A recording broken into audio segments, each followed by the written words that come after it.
And it became very clear very quickly that our breeding objectives and our operational outputs weren't really aligned, and so we had to come up with some short and sharp things that took us in the right direction. And the first one that we put in play, which is really easy to manage, is fertility. G'day everybody, my name's Fergus Jobe. I'm the General Manager for Farming and Business Operations for Australian Strategic Materials. I manage a part of the business called Toongi Pastoral Company, which was started 10 years ago to manage the interface between the local community and the mining operations that are going to be developed on site over the next 5 to 10 years. So the agricultural part of the business is a mixed farming business. We run about 400 to 450 shorthorn cows. And we have a nucleus herd that we breed our own replacements with, and then the remainder cows get terminally mated to Wagyu bulls to produce an F1 shorthorn Wagyu cross that goes into the feedlot market and obviously exported overseas as a meat product. We were very fortunate in some respects. We started 10 years ago with a clean slate. We bought females from a variety of different backgrounds. You know, in reality, we went out and bought whatever shorthorn cows we could get our hands on to start with.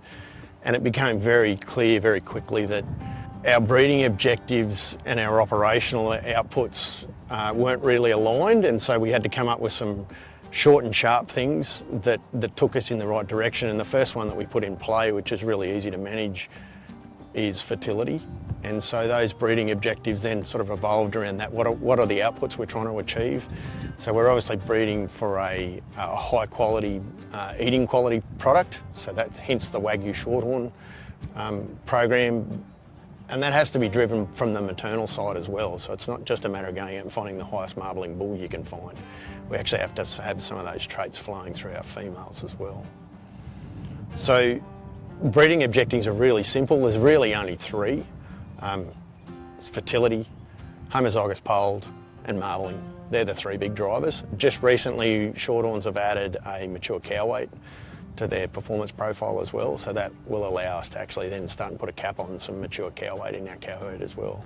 Based around the fact that there's a direct correlation between mature cow weight and fertility and doing ability and survivability and longevity in the cow herd.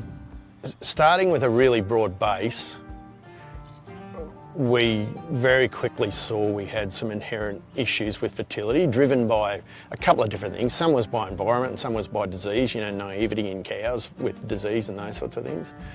And then, you know, that was in 2016, so 17, 18, 19 we moved into the drought.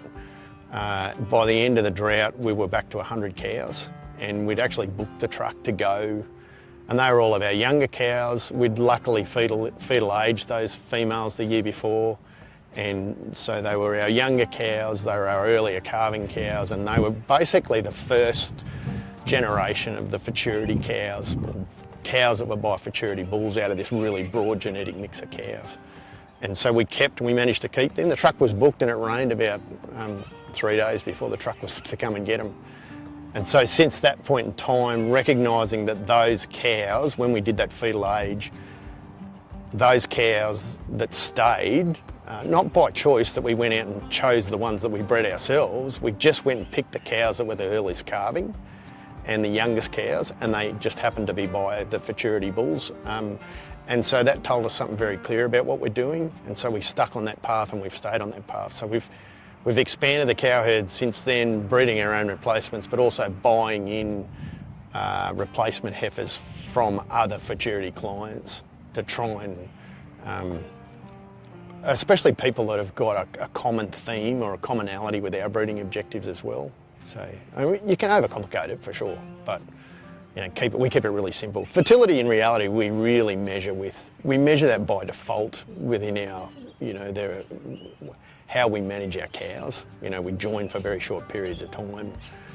We don't carry any passengers, you know, and that's that commonality again. You know, we join our heifers, well, virtually our replacement, our nucleus, what we call our A breeding cows, you know, and those cows get joined for 6 weeks. You fall outside that window. They get an AI, and then the bulls pretty much go out 2 days after the AI, and they get joined for 6 weeks. They fall outside that 6 week window, you're out. You don't stay in that that part of the herd. So our replacement females are coming out of all of our highest fertility cows. The cows that then calve in that next 4 weeks go into our commercial herd. They get spat out the door. And in a year when we've got surplus females around us, they're the females we shed as well. We shed those late calving cows as when we fetal age, we shed them as a value-added product for somebody else because we're carving them so tight. Yeah. This is our policy and we don't budge on that. And we've had to make some tough decisions on that, through the years, through the drought and those sorts of things. And, in general, we started with a fertility rate in our cows of about 80% in heifers and about 85% in cows over that 6 to 10 week joining.